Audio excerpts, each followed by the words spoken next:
What is going on? My name is Flip, and man, oh man, man, okay, couple things.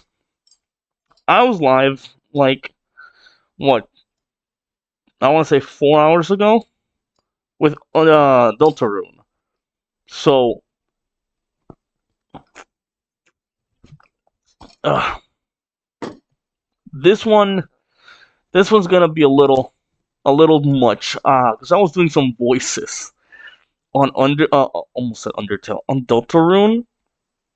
Like, I decided to make them deep and gravelly, and that may have not been the best idea, but I committed. Like, I had already chosen the voice, and I'm pretty sure I'm gonna regret it for chapters 2, 3, and 4 and 5. But who knows? Pink Among Us, yo, dead man, welcome to the stream. We are heading right in. I just apologize if anything happens to my voice. It's been 4 hours since I did those fucking voices for that Deltarune stuff. But regardless, I have been looking forward to this chapter. I know you've said just one thing, which is the cover. So I am looking forward to the cover request. Last week's cover request I really loved. So chapter last time ended with us returning to present time. Luffy punching Loki. Loki, what? Punching Emu directly in the face. You sound like Deku Dub. I do? I don't think. Yo, Rodico, welcome to the stream. My favorite Straw Hat. Do we? Is it not obvious? I wonder. Who could it be? Could it be the Straw Hat Man, or could it be the guy with the better hat? I mean, and at the end of the day, it's a better hat. Like, come on. How are you doing, Rodico? How are you doing, Deadman? How are you guys doing? I hope you guys enjoy today's One Piece stream. I will have Chopper in the background, but we gotta love my man Chopper. He's my favorite. Which one's your favorite, Rodico? If you're even still here, I hope that you are, and hope that you're having an amazing day or night. Anyways, going into the chapter 1187, the root of the problem. And hopefully, if you guys haven't read the chapter, you read it alongside me. Emergency food, he's great. He's great. We love him. We love him, man. Okay, reader request. Reiju scolding naughty swans and protecting the ugly duckling by Nebobo. And so there's a couple of Vinsmoke ducks or swans, and they're all. It's Yonji, Ichiji, Niji, and Judge swans with bumps on their head, and Reiju with a Sanji swan. I like this one. I don't think this one's canon, like you said, Deadman, but like I think the other one's canon. Anyways, heading into a chapter, we go right off of the punch that we got last chapter. Loki is he's doing a pog face. He's like, what? Crazy stuff. And then Emu is still in the process of being punched. Luffy is in like base form. So this was base Luffy. That's crazy. This was base Luffy attacking Emu directly, and he seems to have had Conqueror's Haki imbued. So that's interesting. And Luffy goes flying past Loki. Just goes. He goes flying. And as he is being flown back, he has a stern face, and he does Omen. Holy shit. And so the Omen has a face now, and it seems to go, and I don't know what happens, but boom, kabam. We see the impact in the background. Oh, and so the Omen with the face is next to Luffy. I just see this on the screen. Loki goes, that was a pretty good shot, I'll admit. But it only happened because of all the damage I put on him first. And so Luffy goes, hey, you're really hurt.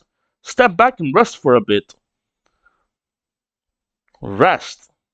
Who do you think you're talking to? And so then Luffy sees the little homie, like, Omen with the little faces and stuff, and he goes, whoa, and tries to, like, My favorite Straw Hat is Condoriano. Ah, yeah, that's a good one. I was hoping to hear Rodakos, but I think he's gone. It's a shame because I was very happy to have someone new in the stream. But oh well. Oh, it's okay. It's okay. It's been a long time since we've had someone new with that, man. It's always just you and me. It's always just you and me, man. But it's how it is. Okay. Little punk. And so one of the little things, Omen things, is cut in the middle. I don't know how Loki cut him. But he goes, huh?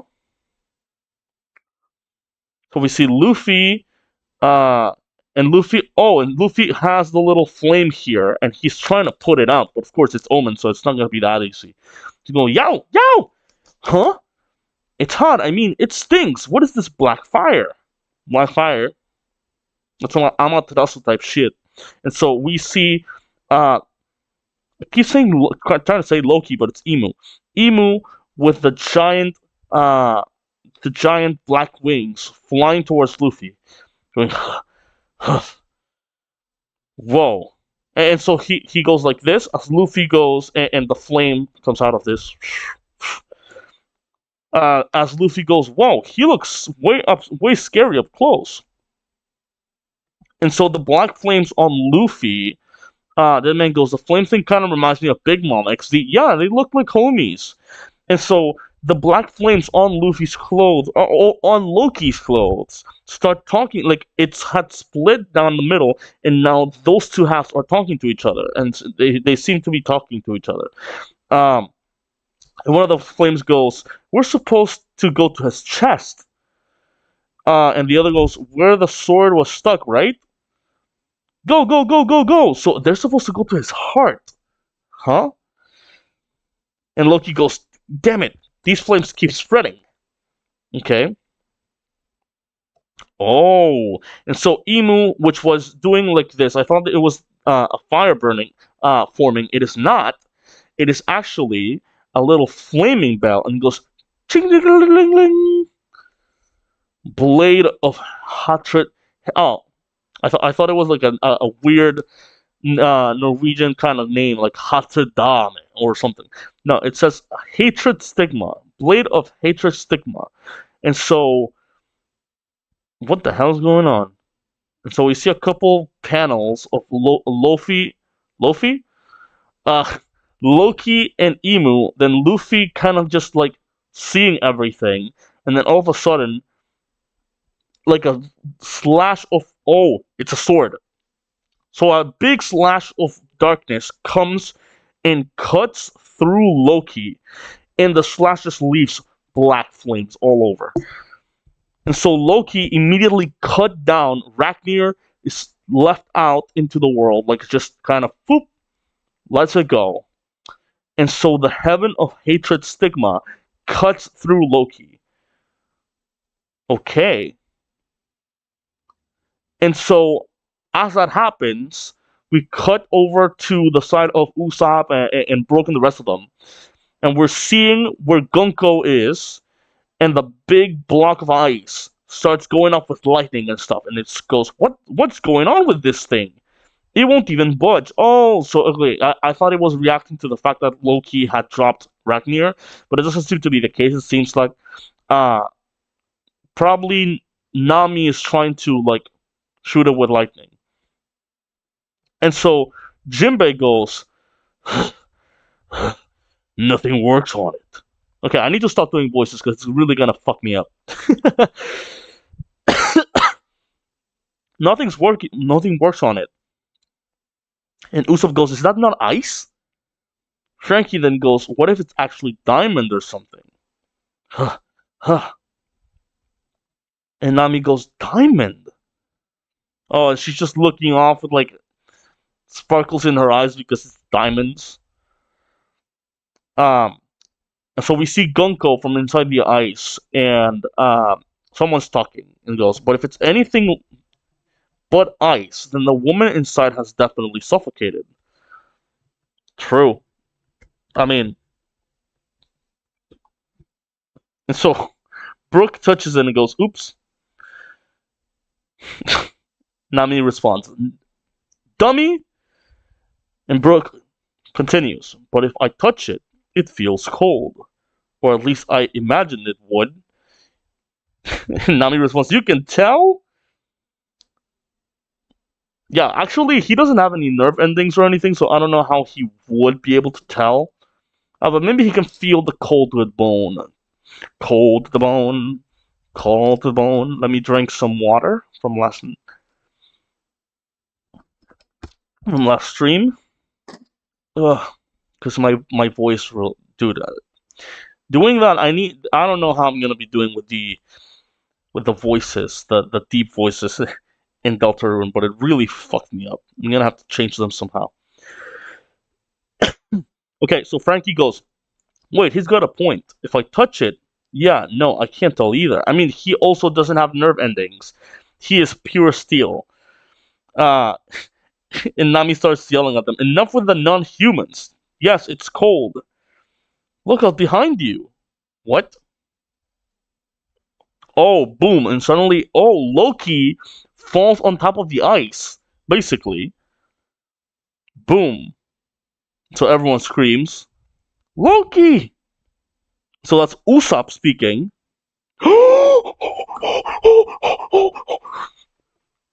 Going towards Usopp, we see Ragnar. What?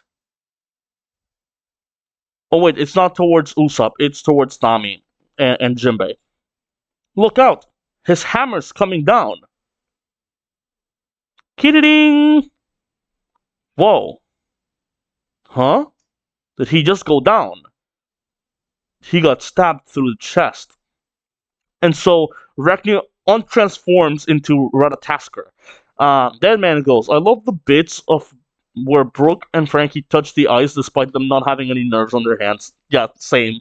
But I feel like Brooke had a glove, so like if it was just using bones, I would understand. But no, he's using a glove. So I feel if anyone's gonna be able to touch it, it should be Brooke because he can probably feel the cold to the bone, especially since his powers already make cold. But Frankie, I don't know. And so Brooke goes, "Oh look, everyone!" And Ratatasker, by the way, starts going very happily towards Loki. Uh, fuck, I really thought it was gonna land over to Usopp, and Usopp was gonna be like, no, no, no, and hold the hammer, but no. Oh look, everyone! Whoa! The ice has suddenly begun to melt, and it's melting like it's wax. Like it doesn't look like water or ice. Princess Shuri! Oh no, this is gonna go bad. This is gonna go bad, guys. I don't know. Holy shit.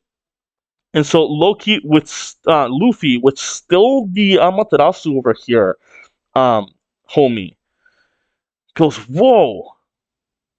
And so Emu right behind him with a giant, I think it's called Svajard, the kind of like spear that he has.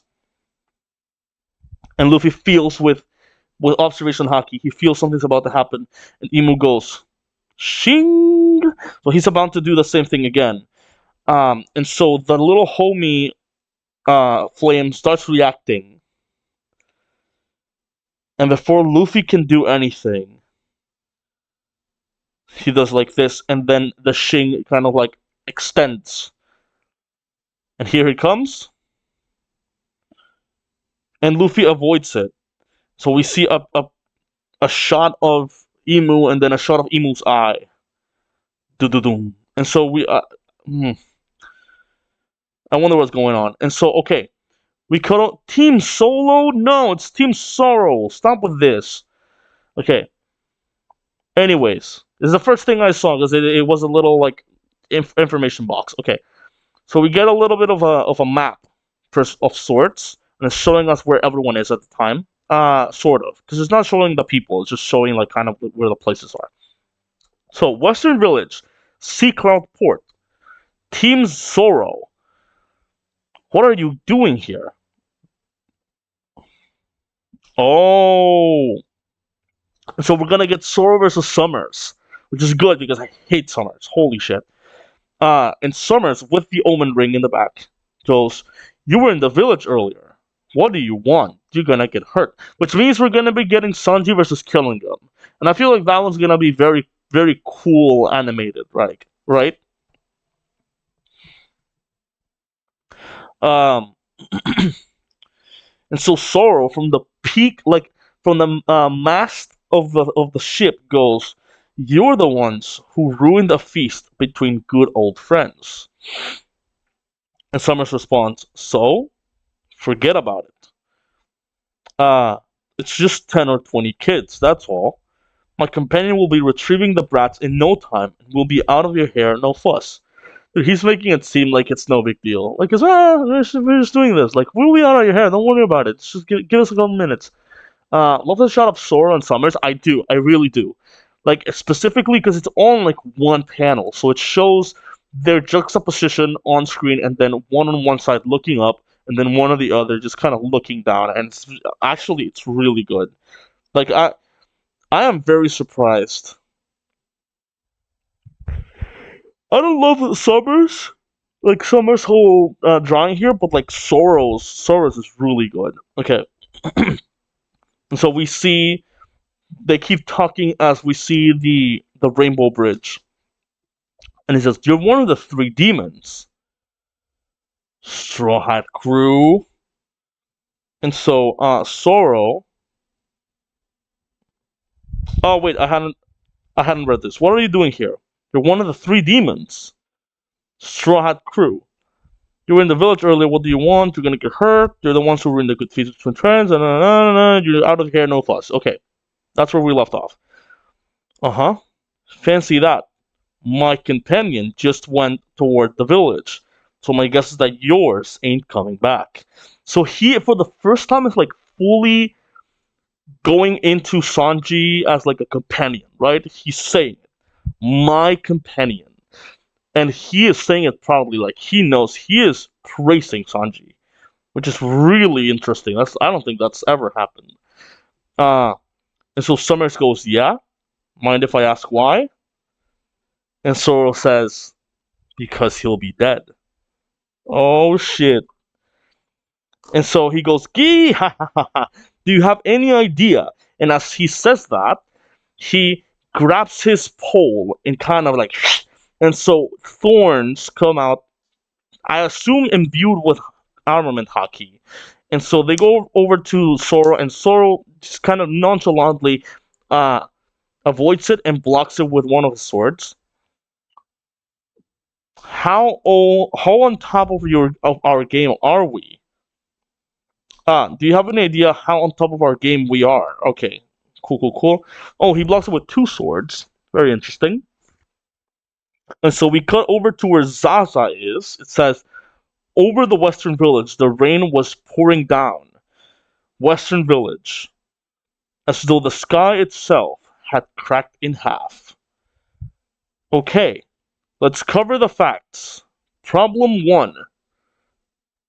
A monster bigger than the giants is taking the children away. And so we see Sasa with 4 arms grabbing the children, as we see Sanji just kind of lighting his cigarette. Almost says cigar, but it's cigarette. Responds, "Unfortunately, I won't be saving the kids." That's not even a real woman. But I mean, he was unable to hit Bon Clay, and he knew Bon Clay was a guy.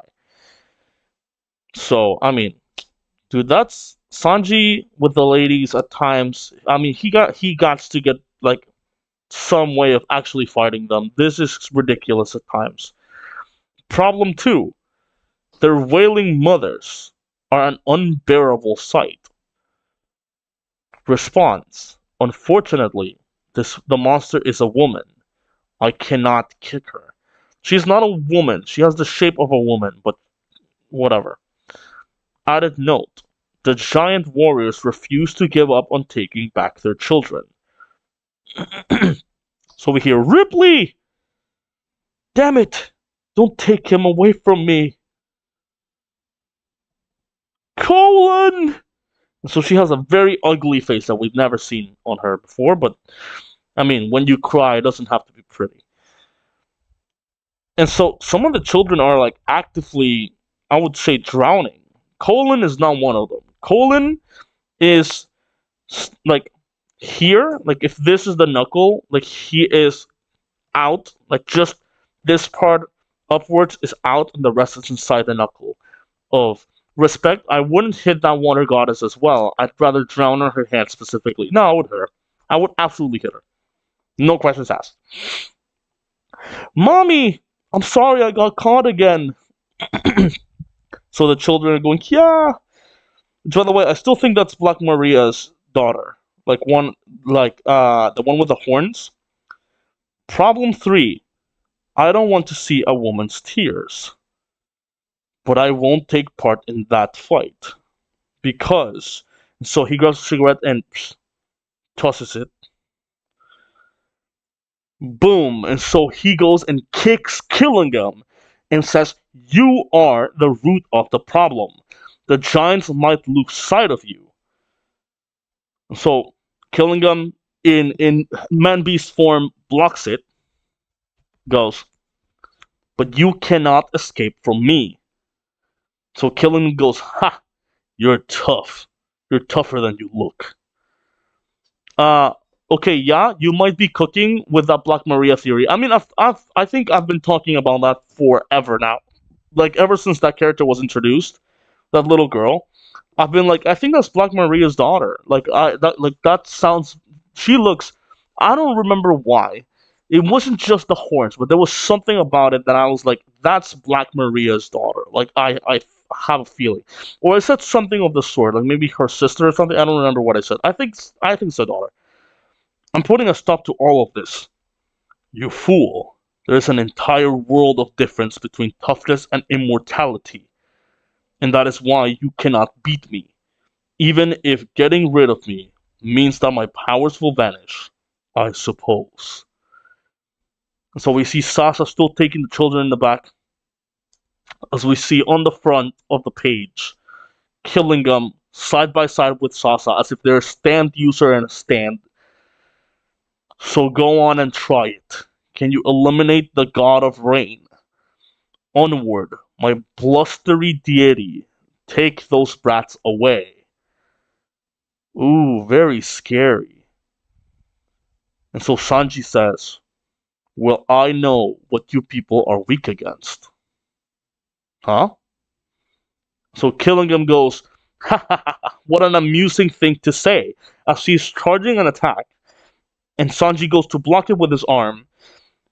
So are you claiming, boom, that you can use the color of the Supreme King?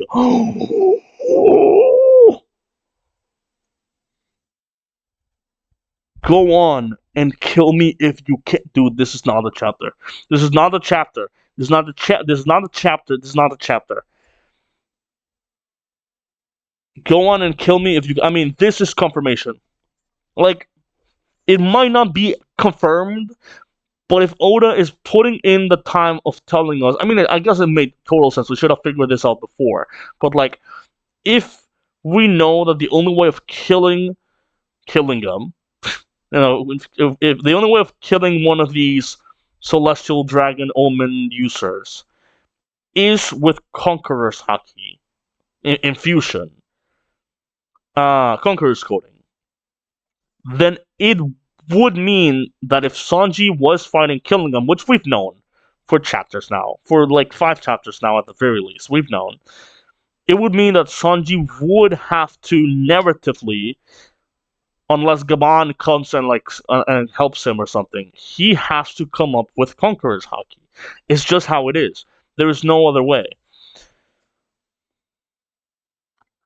But it would go hard if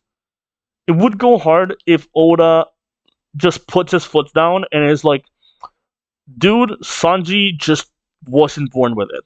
Like, it's unfortunate, but he just wasn't born with it. However, that doesn't mean he can't find a way of getting through, right? Which is something that he has done time and time again. Hey, I may not have the clear fruit, but I can still go invisible. Hey, I might not have my armor anymore, my stealth black armor anymore, soul mask, but I can still turn invisible and I can still like be all super hard and stuff. Pause. Pause. Uh so just because he doesn't know conquerors doesn't mean he can't make an attack that's similar. Just purely based on like his own physiology, right? It's something that Sanjay has done time and time before. He doesn't need to have the things that he wants to have. He can just use his love and his physiology to go past it. This is what he's done time and time again. Even if he doesn't have conquerors, we still don't know what happens if he breaks the heart Summer was afraid of destroying. True, true. And I feel like when it comes to matters of the heart, be it literally or just metaphorically, Sanji always conquers and finds a way. I think this is the chapter. This or the next chapter is the chapter where Oda confirms to us that Sanji unfortunately wasn't born with Conqueror's Haki. It's just how it is. Not everyone can have it as cool as they want to be or as cool as they become. That was never fully clear, but like if they don't have Conqueror's Haki, if they weren't born with it, they just didn't have it, right? So it would be cool if in this chapter it is revealed that he doesn't actually have it, but he doesn't actually need it. And then in the next chapter, we get Usopp being revealed that he does have Conqueror's Haki, which the community would be very mad about. But like half of the community would be very livid with it, especially because Usopp has not gotten any big moment for himself. We need big Usopp, especially because he is one of the best. I mean, in terms of he's only used Haki the one time, right? And he has managed to uncover a Haki that no one else, an observation Haki that no one else has used. So, being able to somehow uncover a kind of, or at least a technique of conquerors and a technique of armament that no one has used before, even if he's not very adept or like the best Haki user. Usopp being able to use it would be very cool. But anyways, Sanji is knocked back against wood and stone, and we hear a conversation that I think he was having with Gaban, and it goes, "How do you expect to support your captain, an emperor of the sea?" Oh, so this wasn't a conversation he was having. This was the conversation that Gaban was having with Zoro. How do you expect to support your captain, an emperor of the sea? And Zoro goes, sorry. And Sanji goes, I mean, the way that he's setting it up, he's gonna have conquerors, but I think it would be narratively better if he didn't have it.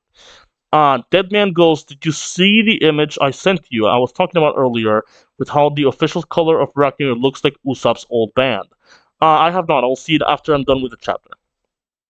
And so Sanji interrupts and goes, hey Gramps, what about me? Can I use Supreme King Haki? Conqueror's Haki? And so apparently he responded, you should have the potential for it. Really? However, in your case, for some reason, you possess a streak of masochistic instability. You must be a king too. And so present, Sanji goes, a king? A king. And so Gaban says, if you truly want to make Luffy the king of the pirates... Okay, wait. You must be a king too. Oh, wait, okay. Different kind of intonation. It's not saying he must be a king. He must possess it.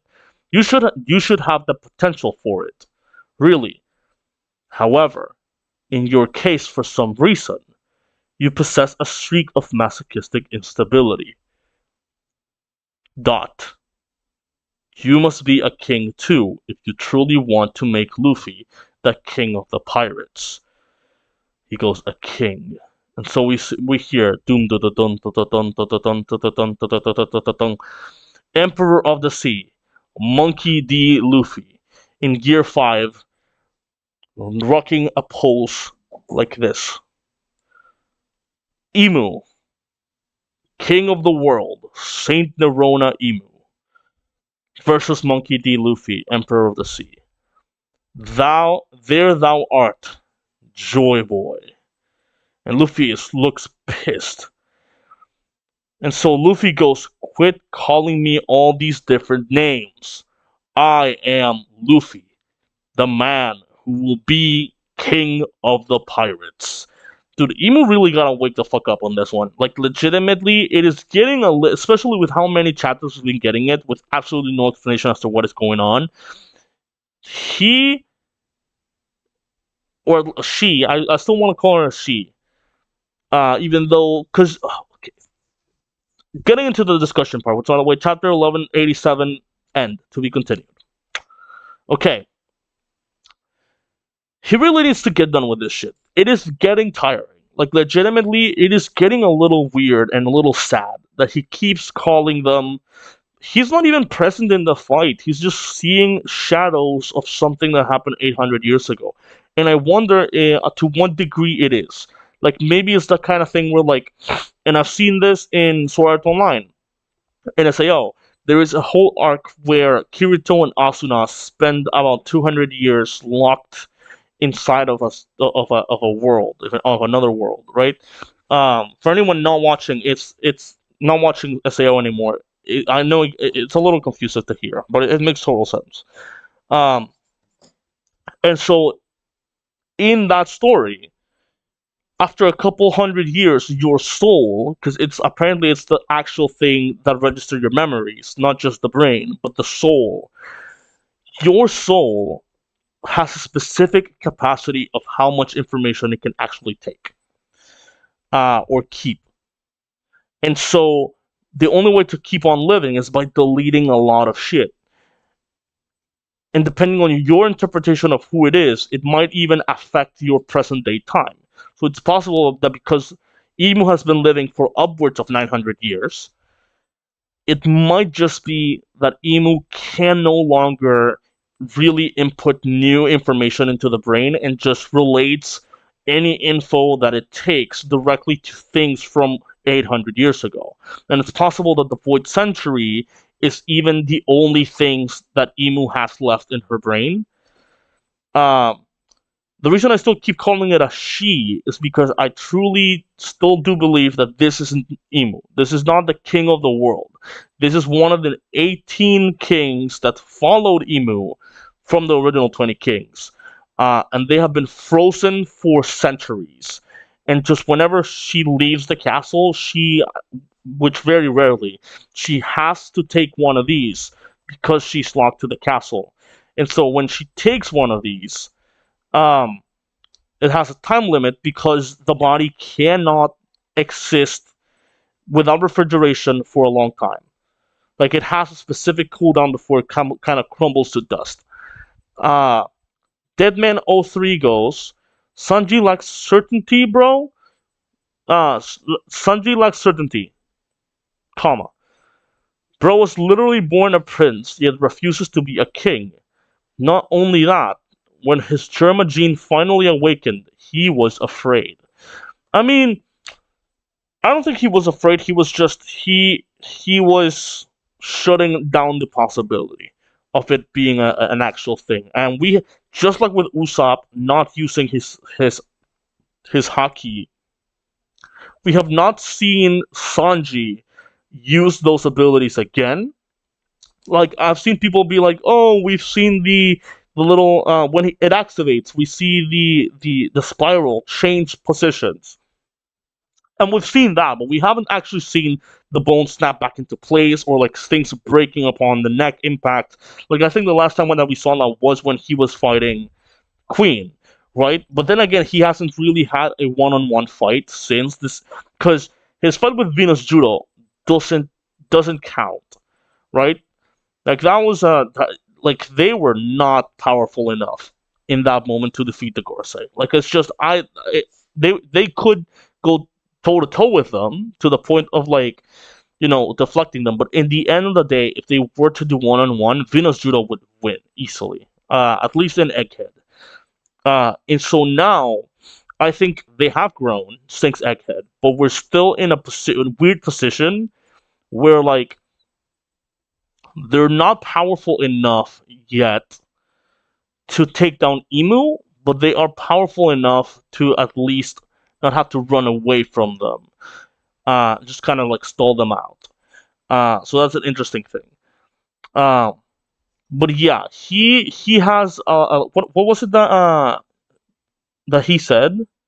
He said he possesses a streak of masochistic instability. So yeah, he probably is basically telling him you don't actually have the qualifications to become a supreme uh, a conqueror.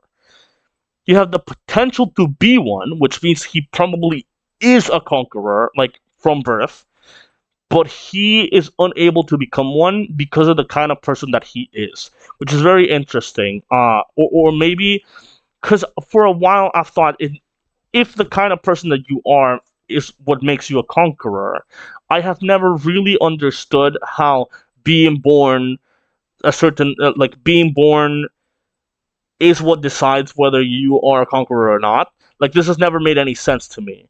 So it might just be that Oda is trying to retcon it here by saying really everyone has potential to become a conqueror, but you don't have it. You can't become a conqueror because of the way that you are. So Sanji being such a simp and being like unable to hit certain women or like actively being want to be hurt by certain people, or being fine with being trampled if it becomes certain way, like the same that in the way that his fight with Black Maria, right?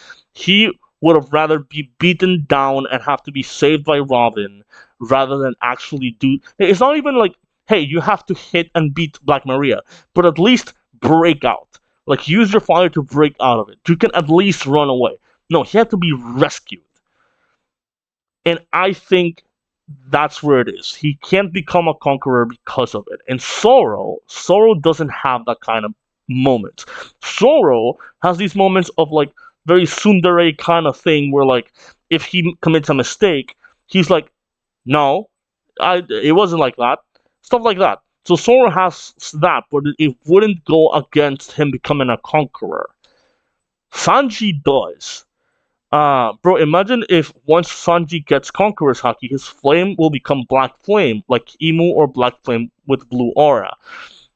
I mean, White Flames are already pretty cool. I don't see why he would need Black Flames, but Black Flames are a big staple of anime, especially since Amaterasu and stuff like that. So maybe.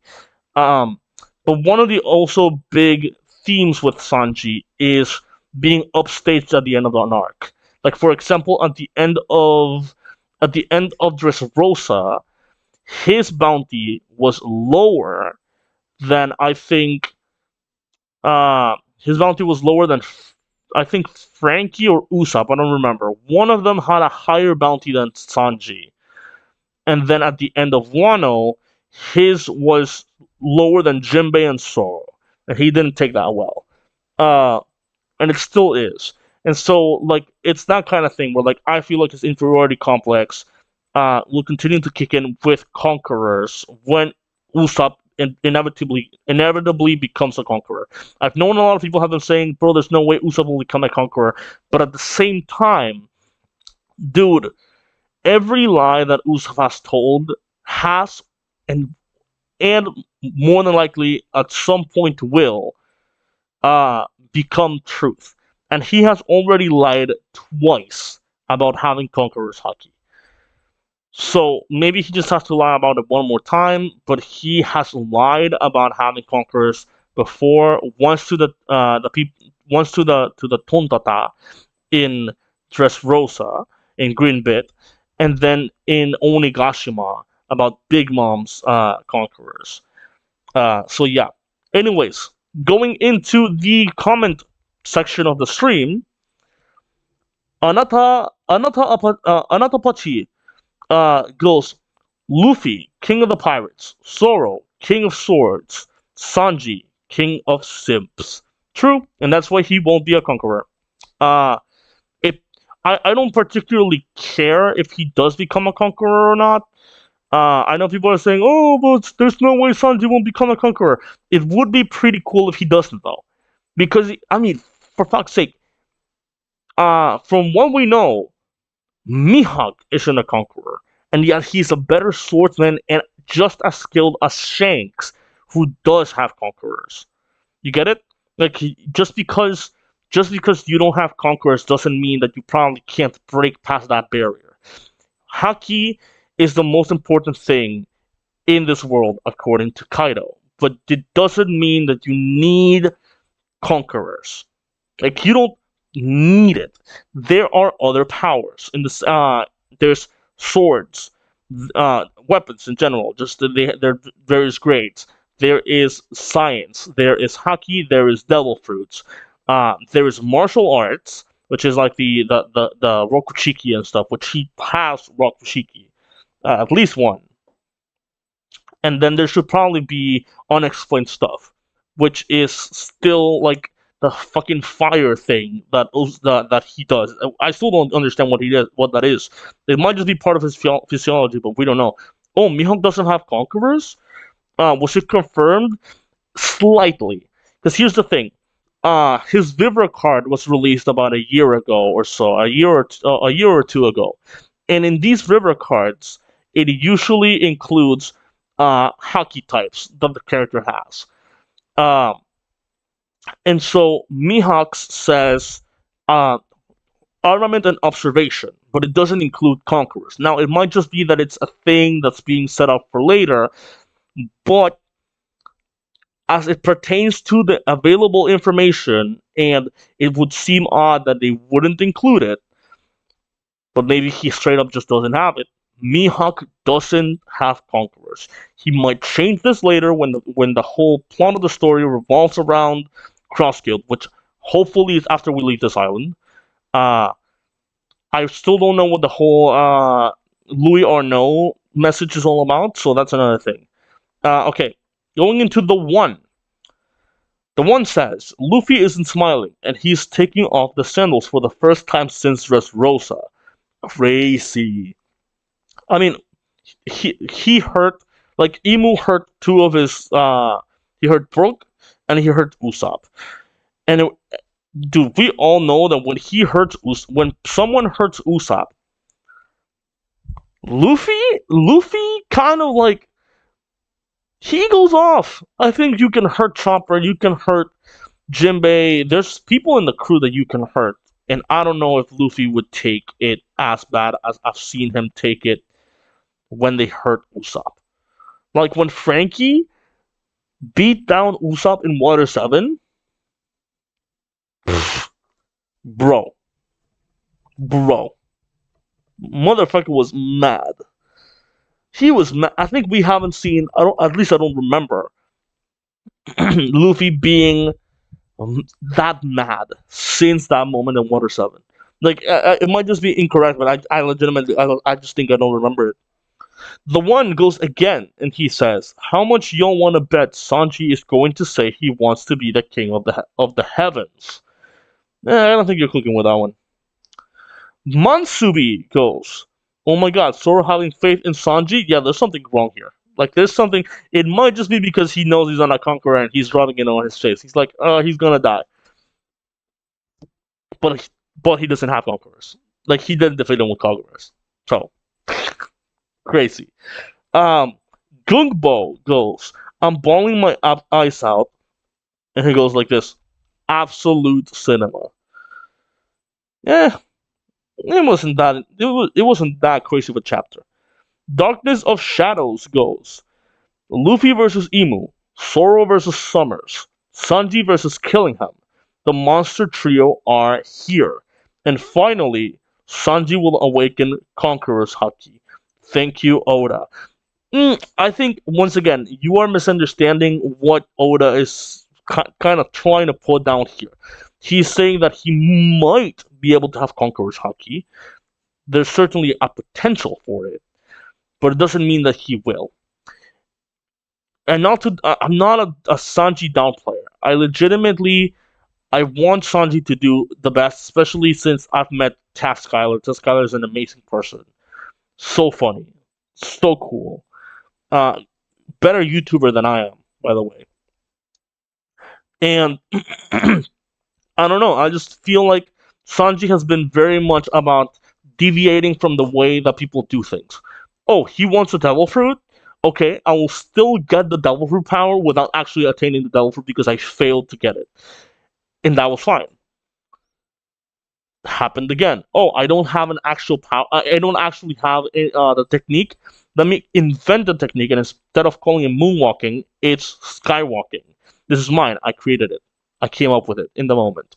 Um, the whole fire leg, and even like the I don't have the technology that you gave me for the thing. Oh, I never awakened like specific abilities because of the Germa suit from when I was born and stuff. Don't worry about it because of the power of my love. Fucking psh, he is able to regenerate and block certain shit. Yeah, but if he does, I feel his love has some sort of play when it comes to his more certainly when it comes to love. In it, because he's most certain when it comes to love. I mean, I don't think it has anything to do. I think it's just physiology. I think he's part Lunarian. I think he's part different things. There is certainly something not love related. That is bullshit. Like he says it's his love. That's just his interpretation of what's going on. It's not love. It is bullshit. Uh there's something else going on. Anytime he does something out of the ordinary, it's there's something else going on. But I do believe he's going to be able to somehow replicate the effects of Conqueror's Haki without actually having Conqueror's Haki. Because this is just what he does. He doesn't need all the bells and whistles of being someone special because he can make sure that you feel like he is someone special. And that's something really cool about Sanji that I always enjoy. Uh, but anyways, going into the next chapter, I really hope he doesn't, because also like I feel like Oda is giving conquerors to absolutely everyone, right? Like, oh, this person's important, let's give him conquerors. No, I don't want Marco to have conquerors.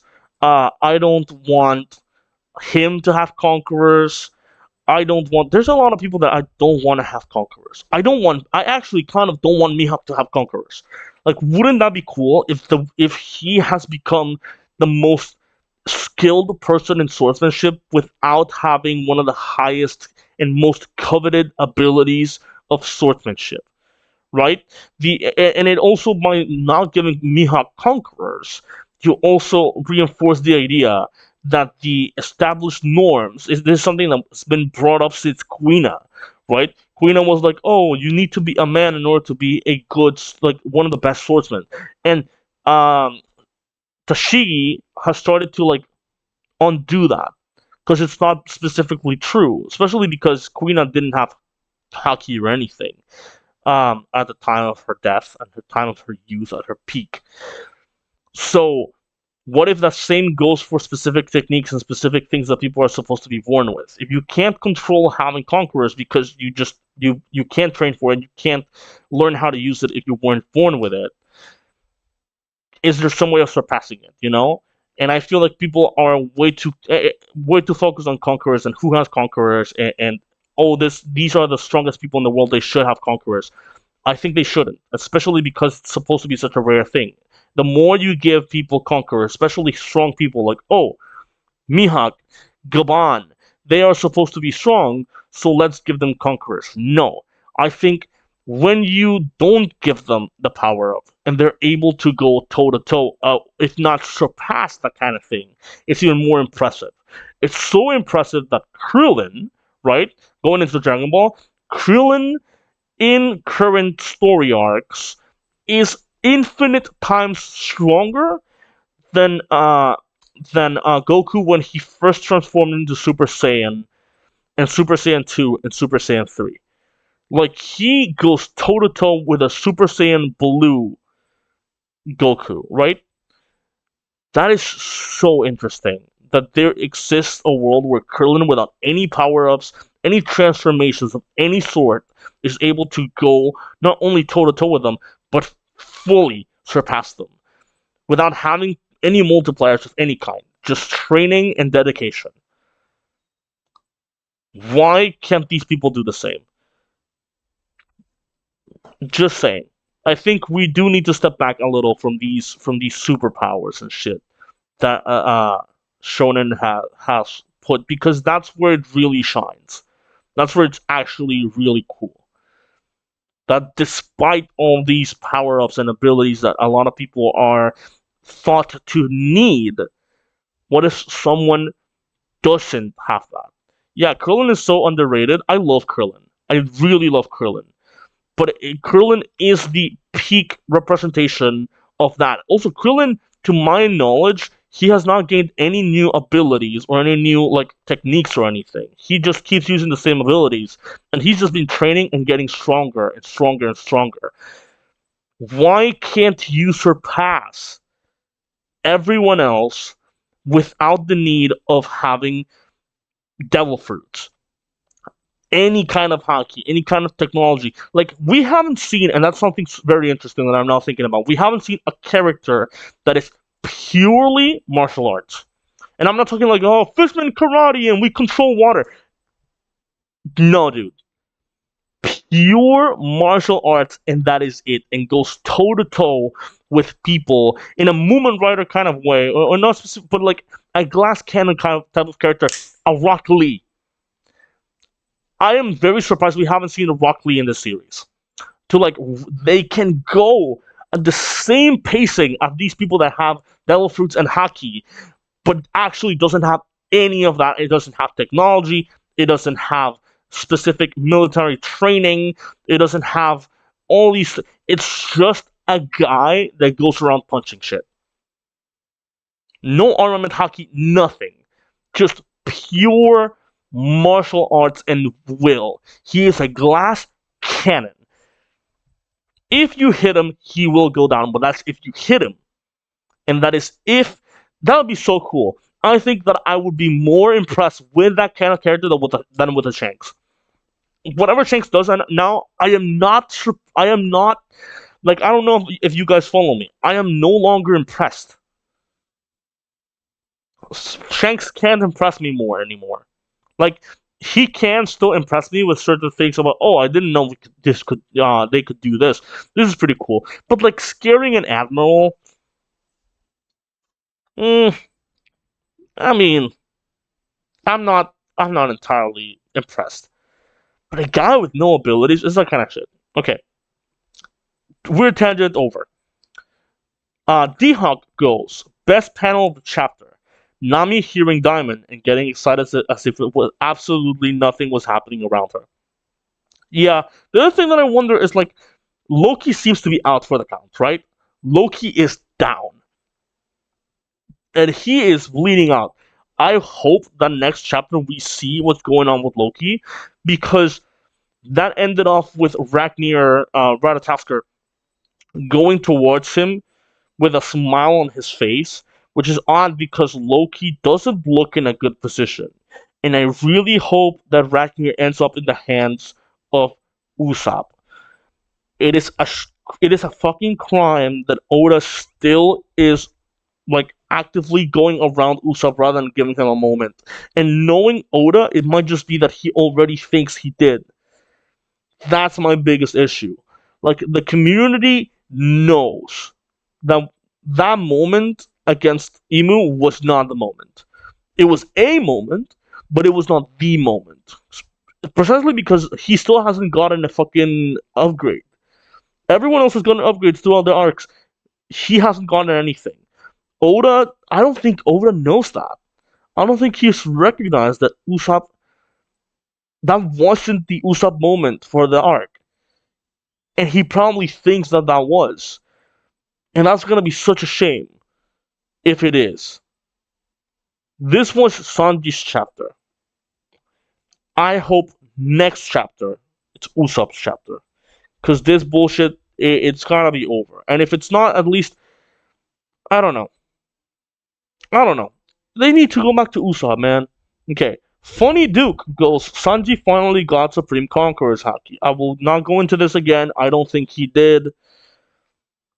But still. Long lead goes, at least Sanji is being consistent with his moral code of not hitting women, even if it's just a blob of water. Not only a blob of water, she's not even real. She's a dream. She is not sentient. She is not. She is corporeal. That's for sure. But aside from that, I just Juju's guy friend goes broke. Colons. Elbaf is Usopp's arc. Woke. Elbaf is Brook's arc. Bespoke. Elbaf is everyone's arc. I hope so, but I think it's supposed to be it's really supposed to be Usopp's arc. Oda never stops cooking, and finally Gomi Giwara goes, Mr. Prince must become Mr. King, excited to be back to the fight. But yeah, man, these chapters, they really be doing a lot. Uh, I don't have any other thoughts about this chapter. I think it was a relatively short chapter. I don't know. I expected a little more. Elbaf is Sanji arc. It kind of is, and I don't like that. I don't want it to be Sanji's arc. I don't. I mean, the one that has actually achieved something in the entire crew. If anyone has achieved anything in this arc, it's Frankie. Weirdly enough, he is the only one that has actually gotten something out of this arc. And you can't tell me it's not true. Like, okay, they've had cool moments and shit, but if we're talking upgrades and stuff, the only one that has really gotten something out of it is Frankie. You can go ahead and say like, oh, Zoro and Luffy learned how to use conquerors in a different way. Shut the fuck up. I don't fucking care about that. Like, when are you really gonna use that aside from like fights against like these God Knights things? Which, by the way, I really hope the emu shit, like, at least main villain wise, ends after Elbaf. He is the main villain of Elbaf, and I don't want him to be main villain again. I think he can still be part of the story, even up to Final War, but he can be killed off by Blackbeard for all I care. I think after this arc, we're one and done with the whole emu being a threat situation. We need this done. Because we are now entering, I know it's going to sound weird, we're entering the saga of the Four Emperors. We're entering the saga where the ones that matter are the new Emperors of the Sea.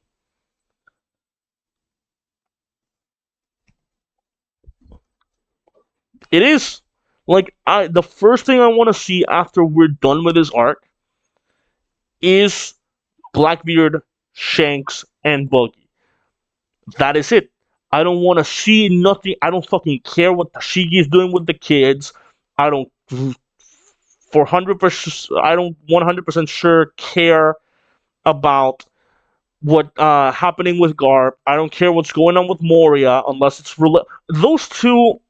I can put a pin on them because I feel they're related to Blackbeard and Buggy respectively. I don't want to see what the fuck Kobe is doing. I don't care. I don't want to know about Boa, like, making her island good again and running around from the world government. I don't give a fuck. I just want to see the three other emperors.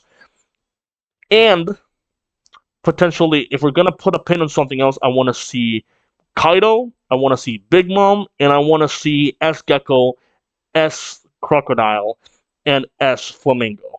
That is it. And Doflamingo naturally, if it comes around to Cross Guild, okay? The first thing I want to see is Cross Guild. Unless you're giving me like free, like small glimpses of Blackbeard and Shanks, the first thing I want to see after this arc is done is what they're up to. What is going on? I forgot Garp is still chained up, and he'll stay that way for a good bit. It's likely we won't see him be freed until Final War. But Final War is not exactly happening next. I think next we're going to Lodestar. We might be going to Beehive Island.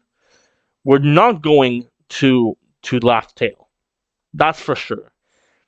and we should probably go over to New Marineford, and that's where Final War is gonna take place. Um, or at least if it's not there, then we go after that. It's gonna be where the Roll Poneglyph is, which is the man with the burnt scar. Which it's been a long time since that name has come up again. It's been years now. The man with the burnt scar. But yeah. Anyways, dude, I have been streaming pretty much the entire fucking day. Like today has been stream again and again. We've done an hour of this stream, right? Literally down to the second. Fucking hour now, and I did 8 hours of Deltarune before this, just four hours ago. So I've just been doing streams. So, dude, whoever else is watching, I don't know whatever became of Rotoko. Uh, how long have you streamed Deltarune? So we did Undertale. We did 47 hours. I want to say 50 hours of Undertale. 41 hours were none of that entirely. We did 3 runs of Undertale. 41 hours were actual run of Undertale. 41 other hours were all Sans. And then Deltarune, we started 8 hours, not 8 hours ago. Okay, so we started it um about 12 hours ago. We started Deltarune. We played chapter 1. We've been doing it here on YouTube and here on Twitch. Went very well, except that like some people ruined it for me.